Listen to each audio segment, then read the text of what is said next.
Hello दोस्तों। तो कैसे हैं आप? उम्मीद करता हूँ आप सब स्वस्थ होंगे। जैसा कि मेरे पिछले वीडियो में एयरमैन नरसिलाल गौर का कमेंट आया कि मैं अगला वीडियो 1971 इंडिया पाकिस्तान वॉर पर बनाऊं, तो चलिए शुरू करते हैं। रसिया एक ऐसा देश जिसने हर मुश्किल घड़ी में भारत का साथ दिया, लेकिन एक ऐसा दौर भी था जब आधी दुनिया ने हर तरफ से भारत को घेर लिया था।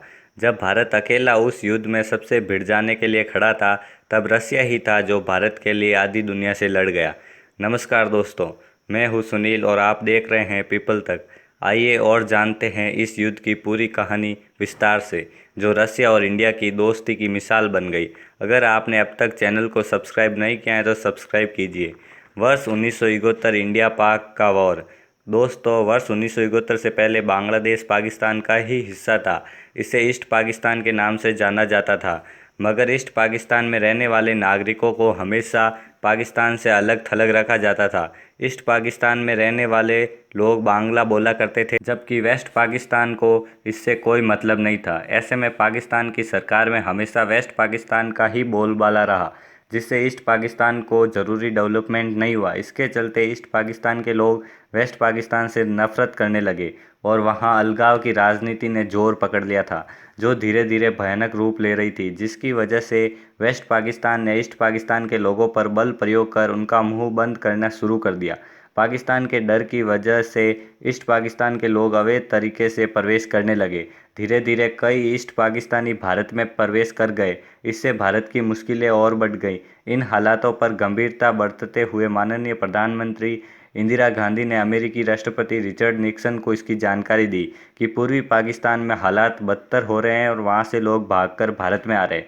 निक्सन को इस बात की भनक लग चुकी थी कि भारत पाकिस्तान के खिलाफ जंग छेड़ने की तैयारी में है। दरअसल अमेरिका पाकिस्तान के साथ सेंटो और सिमेंटो संधि के साथ जुड़ा हुआ था। अमेरिका को डर था कि अगर युद्ध हुआ और भारत जीत गया तो उसके समर्थन से एशिया में सोवियत संघ का विस्तार और बढ़ जाएगा। 28 मार्च 1971 को अमेरिकी secretary of state will Roger को पाकिस्तान से एक खत आया। उसमें लिखा था कि हमारी सरकार देश में पूर्वी हिस्से में फैली असंतुलन की स्थिति में पूरी तरह से फेल हो गई है। ऐसे में अब अमेरिका को यकीन हो गया था कि जंग तय है, इसलिए उसने चीन, यूके और बाकी देशों को इसमें शामिल करने की योजना बनाई।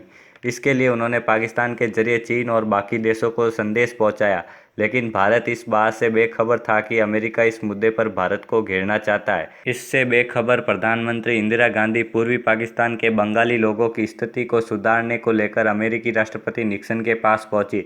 उन्होंने निक्सन को बंगालियों के हालातों के बारे में बताया और इस स्थिति में हस्तक्षेप करने की गुजारिश की, लेकिन निक्सन ने उन्हें किसी भी मदद देने के लिए इनकार कर दिया और उनका तिरस्कार भी किया, क्योंकि अमेरिका यह नहीं चाहता था कि भारत किसी भी हालत में युद्ध जीते। ऐसे में भारत के पास युद्ध ही एकमात्र रास्ता था। खतरनाक होती इस स्थिति के बीच भारत ने अपनी पूर्वी सीमा पर बंगाल की खाड़ी में अपने लड़ाकू जहाज तैनात कर दिए।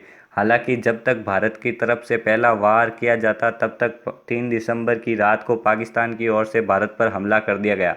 भारत को इस बात का अंदाजा था, इसलिए भारत पहले ही तैयार बैठा था और इसी के साथ भारत ने भी युद्ध का आगाज कर दिया। जब अमेरिका को इस बात का पता चला तो वह घबरा गया और उसने पाकिस्तान का साथ देने के लिए अपने लड़ाकू जहाज युद्ध के लिए बंगाल की खाड़ी में भेज दिए। अमेरिका ने सोचा कि वह अपने यूएसएस एंटरप्राइजेज लड़ाकू जहाज के दम पर भारत को आत्मसमर्पण करने के लिए मजबूर कर देगा। 10 दिसंबर को भारतीय खुफिया एजेंसी ने राष्ट्रपति निक्सन द्वारा सेक्रेटरी किशनर को भेजा एक संदेश खुफिया तरीके से पकड़ा। इसमें राष्ट्रपति निक्सन ने कहा कि उनका 75,000 ton nuclear aircraft USS Enterprises अपने निर्धारित स्थान पर पहुंच गया है। खबर मिलते ही भारतीय नौसेना ने भी जवाब में अपने लड़ाकू जहाज आईएनएस विक्रांत को मैदान में उतार दिया। अब यूएसएस एंटरप्राइजेज और भारत के बीच विक्रांत चट्टान बनकर खड़ा था।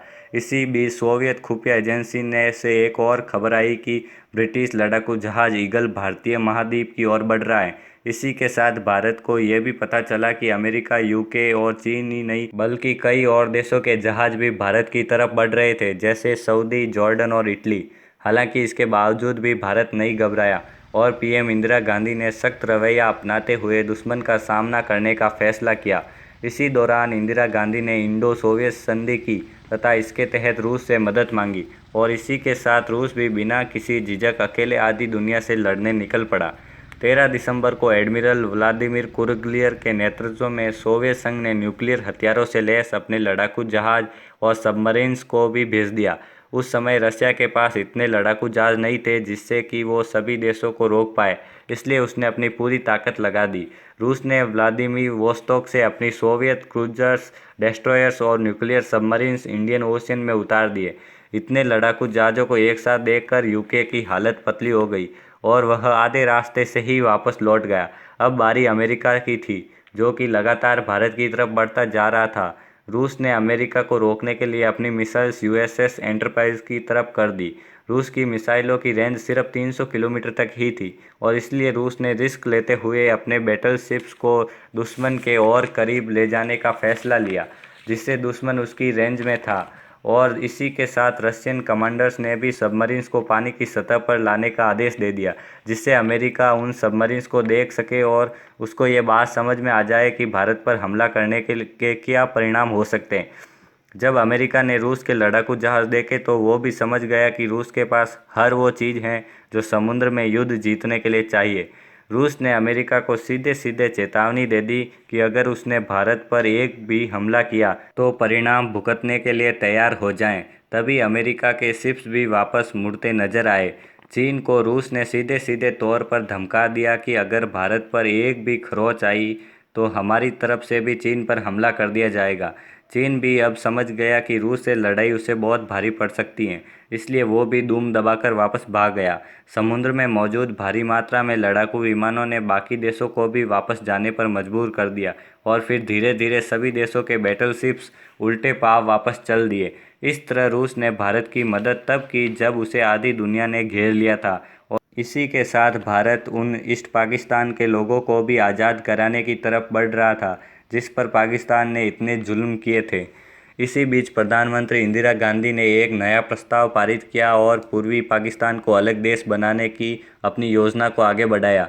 भारतीय सेना ने पूरी ताकत से हमला किया और लाहौर के रास्ते पाकिस्तान में दाखिल हो गई। पाकिस्तानी सेना का क्षेत्र रक्षण भारतीय सेना के सामने कमज़ोर पड़ रहा था। इसे देखते हुए आखिर 14 दिसंबर को पाकिस्तानी आर्मी के जनरल ए के नियाजी ने ढाका में मौजूद अमेरिकी उच्चायुक्त से कहा कि हम आत्मसमर्पण करना चाहते हैं, जिसके बाद ये बात वॉशिंगटन पहुंची और फिर वहां से नई दिल्ली पहुंची। इसके बाद भारतीय सेना को आगे बढ़ने से रोक दिया गया। पाकिस्तान ने भारत के आगे आत्मसमर्पण कर दिया। भारत और पाकिस्तान के बीच आपसी सहमति के साथ बांग्लादेश को अलग देश घोषित किया गया, जहां पर आज भी बंगाली लोग खुशी से रहते हैं।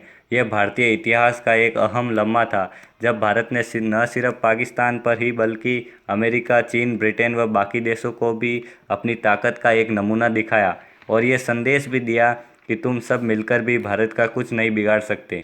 तो दोस्तों, आपको वीडियो कैसी लगी कमेंट करके ज़रूर बताएं और अगर आप चैनल पर नए हैं तो चैनल को सब्सक्राइब करें, अन्यथा लाइक और शेयर करें।